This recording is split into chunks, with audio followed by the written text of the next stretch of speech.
lawyers across the United States should be taking note of an important discrimination case won by a group of women who knew they'd been treated unfairly and decided to do something about it. CNN's Deborah Farrick has details. Deb. Wolf, being a working mom can be challenging, but what happens when you're in an environment you feel is downright hostile? Well, a group of women sued drug giant Novartis, claiming they'd been treated unfairly compared to their male counterparts, and they won big.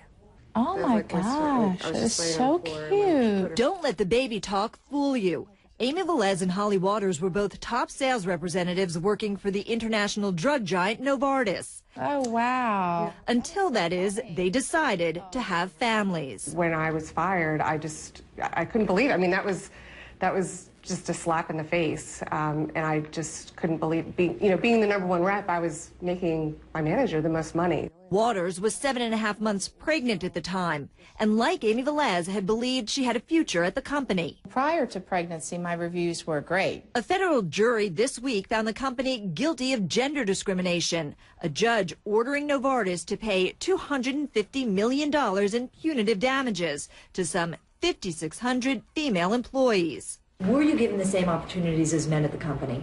No. No. Absolutely not. Velez and several other women testified they'd been repeatedly passed over for promotion, which effectively capped their salaries.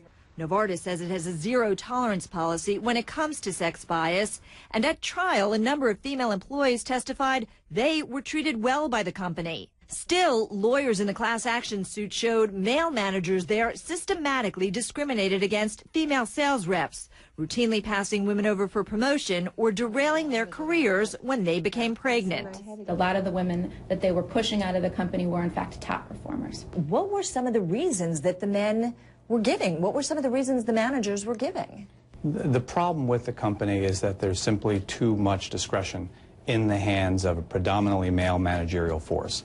When you're given that kind of discretion in pay, in promotion, with respect to pregnancy leave, then anything goes. The company says women who feel they're being treated unfairly can call an alert line or go to the legal department or human resources. Both women say they tried. Most people are desperate for a job now, especially in this economy.